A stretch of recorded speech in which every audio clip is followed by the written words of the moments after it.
जी नमस्कार जी, आप सबको नमस्कार नमस्कार सर। क्या बात है अनिल जी, अभी आप उल्टा हो गया मामला। मैं तो बोला था घर पर सब ले लो, अभी आपको देना पड़ेगा सब। हमको हमको भी माल बना रहे हो आप, बस ये देखिए अभी उल्टा हो गया।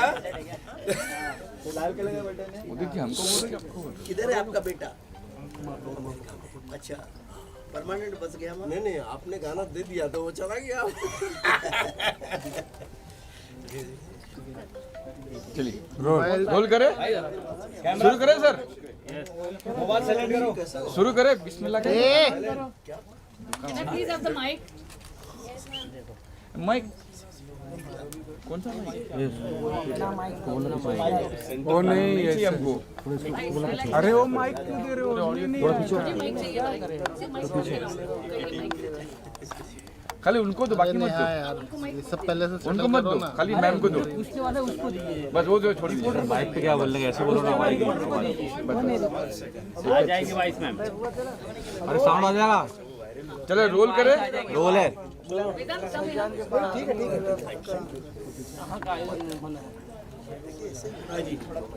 शुरू करो A warm welcome to all of you.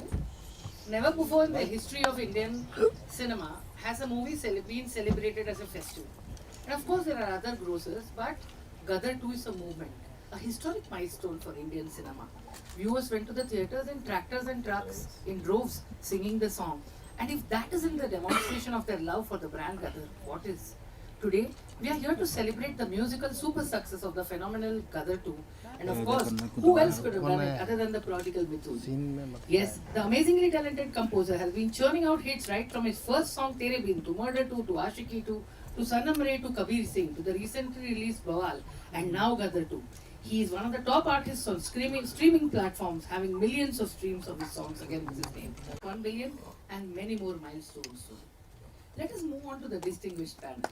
We have a hit machine magician, Director Anil Sharma, hitman music composer Mithun, the legendary Udit Narayan, the young rising stars Utkarsh and Simrat with us. And we will have Vishal join us soon. Without much ado, let me hand the mic to the magician director Anil Sharma. Mic नहीं mic मत दो ma'am mic मत दो sound आएगा जी बोलिए। पूछो भाई सबसे पहले आप सब लोगों का बहुत बहुत धन्यवाद कि आप लोगों ने इतना अच्छा गदर 2 को हर जगह अपने प्यार दिया, प्रमोट किया है और हर तरह से बहुत पॉजिटिव रास्ते से आप गदर 2 को लेके गए हैं। और ये गदर जो आपकी फिल्म है अब 500 करोड़ के करीब पहुंच गई है, तो इसके लिए आप सब लोगों का बहुत बहुत धन्यवाद। अब आपके प्रश्नों की झड़ी लगा दीजिए। So we would like Mithun to say something next. या प्लीज कहिए। मिथुनदा के बिना मैं एक ही चीज़ कहना चाहता हूँ बिफोर मिथुनदा को बोलूँ कि भाई एक मिथुनदा वो हुए थे जिन्होंने पूरे हिंदुस्तान में तहलका मचाया था, दूसरे मिथुनदा ये है, समझे ना। और मैं जब सोच रहा था कि कौन करेगा, संगीतकार बहुत अच्छे अच्छे हैं हमारे देश में, लेकिन मुझे लगा कि मिथुन ही बहुत अच्छे हैं। और इनकी जो ये विनम्रता थी वो कहने लायक थी, देखने लायक थी। इन्होंने कहा भाई मैं आनंद बख्शी साहब और उत्तम जी के गानों के साथ न्याय करना मेरे लिए सबसे बड़ा काम होगा और उनको ये मेरा ट्रिब्यूट है। और सही मायने में इन्होंने उन दोनों गानों को ट्रिब्यूट दिया और अपने तीनों गाने, क्योंकि उन गानों के समक्ष अपने गाने खड़े करना आसान नहीं था, मगर hats off to his courage and he did it. So Jhoom Jhoom and चल तेरे इश्क में सारे गाने सुन के सब लोगों की, सारी म्यूजिक इंडस्ट्री की खैरियत हो गई है। Thank you Anil ji. मैं आप सभी लोगों को प्रणाम करता हूँ, आपका धन्यवाद करता हूँ कि आप यहाँ पर आए। और सच में जैसे अनिल जी ने कहा कि गदर जो है वो हमारी फिल्म नहीं है, गदर जो है वो पूरे हिंदुस्तान की फिल्म है, आपकी फिल्म है। मुझे याद है जब फिल्म रिलीज़ नहीं हुई थी तो रिलीज़ के पहले ही जिस किस्म का जज्बा लोगों ने गदर के प्रति दिखाया, आई थिंक उससे बहुत फ़र्क पड़ा कि फिल्म जो है वो इतनी बड़ी हुई है और अभी और भी बड़ी हो रही है। मैं अनिल जी को धन्यवाद करना चाहूँगा कि उन्होंने मुझे एक ऐसा माहौल दिया गानों को रचने के लिए, उनको बनाने के लिए, कि जहाँ पर मैं खुल के काम कर सका और जो मैं करना चाह रहा था मुझे पूरा सही माहौल मिला। और आई थिंक मैं जिस चीज़ को लेकर बहुत खुश हूँ कि देखिए हमारा जो भारतीय सिनेमा है उसकी अपनी एक तमीज़ है, उसकी अपनी एक तहजीब है, उसका अपना एक रंग है। और मुझे लगता है कि विदेशी सिनेमा से प्रेरित होना अच्छी बात है, वो रंग भी हम उसकी भी कदर करते हैं, हम उसको भी हमने खुले दिल से शामिल किया है। लेकिन मुझे इस बात की खुशी है कि गदर 2 जो है एक भारतीय फिल्म है। भारतीय सिनेमा का जो एथॉस है उसमें कूट कूट कर भरा हुआ है। हमारा जो कहते हैं सॉन्ग एंड डांस कल्चर है, अनिल जी ने कहीं पर भी he wasn't apologetic about it at all. वो कहीं पर भी उन्होंने संकोच नहीं किया कि गाने जो होंगे, सेकेंड हाफ जो शुरू होता है खैरियत पूरा गाना स्क्रीन पर है। तो इसके लिए जो मुझे लगता है एक डायरेक्टर का जो कॉन्फिडेंस होता है संगीत के ऊपर, एज अ सिनेमा मेकर सिर्फ गानों की बात नहीं कर रहा मैं, लेकिन सिनेमा के उस माध्यम के ऊपर कॉन्फिडेंस रखना कि नहीं, माई फिल्म हैज़ सॉन्ग्स और मैं गीतों के साथ अपनी फिल्म को प्रस्तुत करूँगा। तो ये जो कॉन्फिडेंस है, मुझे लगता है ये जो भारतीय सिनेमा का जो इतिहास है, जो काम राज कपूर साहब ने किया, जो मनमोहन देसाई साहब ने किया, जो सुभाष घई साहब ने किया, अभी भी कर रहे हैं, मुझे लगता है कि उस पायदान को अनिल जी रिप्रेजेंट करते हैं। और पूरे हिंदुस्तान ने बता दिया कि वो इनके साथ है, क्योंकि ये फिल्म आंकड़ों से परे है। देखिए हम 500 करोड़ की बात करते हैं, लेकिन मुझे लगता है गदर का जो इमोशन है वो 5000 करोड़ से भी ज़्यादा है, वो कहीं और ही है, वो आसमान पर ही है। तो मैं इस बात को लेकर बहुत खुश हूँ। सिर्फ मेरे, देखिए मैंने भी अपने जीवन में आप लोग की कृपा से मैंने सक्सेस देखा है, आशिकी 2 में भी देखा है, कबीर सिंह में भी देखा है, अनवर में भी देखा है, लेकिन ये जो उत्सव है, भारतीय सिनेमा का जो उत्सव है, ये मैं पहली बार देख रहा हूँ। लोग थिएटर में जो है गा रहे हैं गीतों पर, मैं निकला पर भी मैंने लोगों को नाचते हुए देखा है, मैंने दिल झूम पे लोगों को नाचते हुए देखा। चलते रहे इश्क में जो है उसकी कोरियोग्राफी की लोग बात कर रहे हैं कि शबीना जी ने कितने वो भी देखिए बहुत भारतीय तरीके से किया है। जो भारतीय सिनेमा है उसका जो अप्रोच है वो बहुत ही अनअपोलोजेटिक है, मतलब कहीं पे हम लोग अपोलोजेटिक नहीं है, कोई जस्टिफिकेशन नहीं दे रहे हैं। हम बहुत फ़ख्र से कहते हैं कि हम हिंदुस्तानी हैं, हमने ये फिल्में देखी है, हम गुरुदत्त साहब के फ़ैन हैं, हम इसी देश की सिनेमा को देखकर बड़े हुए हैं। मैं लक्ष्मीकांत प्यारेलाल साहब का फ़ैन हूँ, मैं आर डी बर्मन साहब का फ़ैन हूँ, मैं रहमान सर का फ़ैन हूँ। इनको देखकर हम बड़े हुए हैं और बहुत गर्व से हम ये काम करते हैं। मैं उत्तम जी का फ़ैन हूँ, मैं बख्शी साहब का फ़ैन हूँ और बहुत गर्व से हमने काम किया। और सबसे बड़ी बात है कि वो काम को जनता ने है जो है सराहा, उसको एक्सेप्ट किया और आप लोग ने उसको जो इतना बड़ा उत्सव बना दिया। तो इसको लेकर मैं बहुत खुश हूँ और मैं पूरे भारत का धन्यवाद करता हूँ। How was your reaction जब अनिल जी ने आपको ये फिल्म सौंपा? पहले तो मुझे मुझे फ़ख्र की बात लगी, क्योंकि देखिए जैसे मैं कह रहा था कि गदर अपने आप में इट्स नॉट अबाउट नंबर्स, एक दर्जे वाली फिल्म है। उसमें एक ग्रैंडर है, एक वैल्यू सिस्टम को रिप्रेजेंट करती है। तो I felt very very honoured कि Anil ji considered me as a composer who could, जो उसके इमोशनल ग्रेविटास को जस्टिफाई करे। और फिर हमारे सेशंस शुरू हुए एंड आई थिंक बहुत स्मूथली काम हुआ अनिल जी, कहीं पर भी कोई भी, it was a very very very very smooth feeling to do the entire music. अच्छा मिठू, खैरियत गाने में शायद ही ऐसा कोई होगा ऑडियंस में जो जिनके आंखों में आंसू नहीं आए हो, और उसमें डांस नहीं है, पूरा वेरी सोलफुल सॉन्ग बैकग्राउंड। तो उसके बारे में कुछ बताएंगे कि what was your challenges?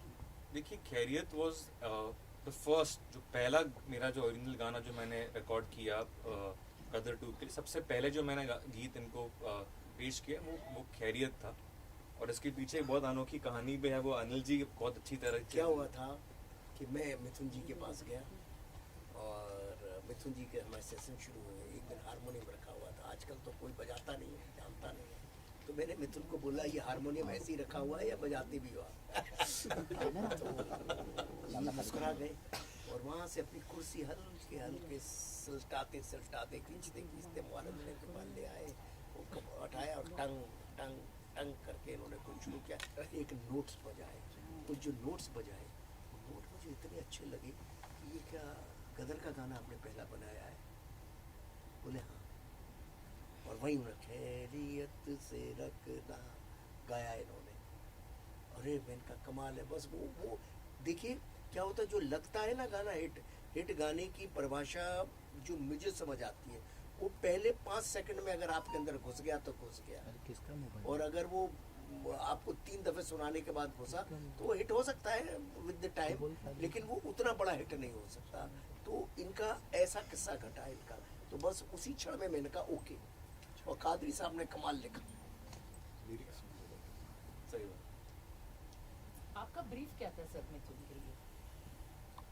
Brief मेरा यही था, मैंने मिथुन को बोला कि देखो भाई ये गदर 2 है, गदर तो सब जानते ही थे, और गदर के कैरेक्टर्स की कहानी को आगे बढ़ा गया है, तारा सकीना जीते की कहानी को आगे बढ़ाया है, और 2 गाने मैं पहले यूज़ कर रहा हूँ, मैं निकला और उड़ जा काले कावा, और मैं निकला उड़ जा काले कावा, ये दोनों गाने उदित जी ही गाएंगे। मिथुन ने बोला हाँ उदित जी ही गाएंगे ये गाने, क्योंकि उसकी सोलफुल आवाज़ हम बहुत अच्छी आवाज़ है, मगर उस गाने को सिर्फ उदित ही चाहिए और उसके अलावा कोई नहीं चाहिए। Requirement the song is Udit ji. और बहुत कुछ हो रहा था कि उदित जी जैसे होते ही है फिल्म, जैसे अनिल शर्मा नहीं है, सनी देओल नहीं है, उदित नारायण नहीं है, फिल्म लाइन में तो ऐसे ही चलता है ना, क्या ये ख़त्म हो चुके हैं, इनकी कहानी ख़त्म हो गई है, तो अब सब शुरू हो गई उदित जी की कहानी, तो ये तो बरसा रहे हैं माल अभी। ये देखिए सब उल्टा बोल रहे हैं, इनको ये डर लगता है कि कहीं पैसे मैं ना मांग लूं। अब वो कहानी खत्म हो गई, जस्ट अब उल्टा हो गया मामला। तो ये हुआ, तो फिर मैंने इनसे कहा, तो बोले कि भाई इनको ये था कि भाई गदर के गाने हैं और गदर के गानों के सामने अपने नए गाने खड़े करना आसान नहीं है, तो इन्होंने हमारी इनमें बेसिक बात हुई कि गदर के गानों को हम एज इट इज़ ही रखेंगे, कुछ चेंज नहीं करेंगे। जो आजकल जैसे लोग बनाते हैं, कोई भी गाना बना लेते हैं, पुराने गाने को रिप्राइज करते हैं और रिप्राइज वर्जन होता है। आप जब पुराने गाने को ले रहे हो तो उसकी आत्मा को लो ना, आप फालतू में एक मुखड़ा लेके फालतू की 10-20 चीज़ें डाल दे तो उसका कोई मतलब नहीं है, वो गाने हिट होते ही नहीं है। वो गानों का कोई बहुत छोटा सा, क्योंकि हिट गाना तो जो बहुत से रिप्राइज वर्जन बने वो ख़त्म भी हो गए, लेकिन ओरिजिनल गाने आज तक भी चल रहे हैं। तो ये तय हो गया, इन्होंने भी खुद कहा मैं वही करूँगा, बस उनका साउंड नहीं करूँगा और वर्डिंग भी हम चेंज नहीं करेंगे। Anand Bakshi can not be replaced, वो कैन रिप्लेस आनंद बख्शी, तो वही रहा और उदित जी भी वही रहेंगे, अलका जी भी वही रहेंगी। ये सारी चीज़ें करके इनके लिए बड़ा चैलेंज था, नई साउंड को लाना, नया सब कुछ करना, ये किया। और इनके सामने ऑलरेडी एक बड़ी लकीर खड़ी थी। देखिए इनके लिए बहुत, जैसे हमारे लिए था कि गदर खड़ी थी, गदर 2 बनाना, इनके लिए भी सामने एक बड़ी लकीर खड़ी थी कि गदर के गाने खड़े हुए थे, उनके सामने अपने गानों को खड़ा करना, नए गानों को आसान नहीं था। पूरा हिंदुस्तान मुझसे पूछ रहा था कि गदर के नए गाने क्या हैं, और ये भी जानते थे कि नए गाने क्या है। तो वो नए गानों को पुराने गानों के सामने खड़ा करना बहुत बड़ा चैलेंज था। वो चैलेंज उन्होंने लिया और ईश्वर की कृपा से आज सारे गाने यूट्यूब पर ट्रेंड हो रहे हैं, चाहे वो तेरे इश्क में हो, चाहे खैरियत हो, चाहे दिल झूम झूम हो, ये सब गाने चल रहे हैं। और पुराने 2 गानों की तो बात ही अलग है, वो तो मैं निकला और उड़ जा काले कावा, वो तो लोगों के ब्लड में, अब ये गाने भी लोगों के ब्लड में आ गए हैं। Mithun, how did you take up this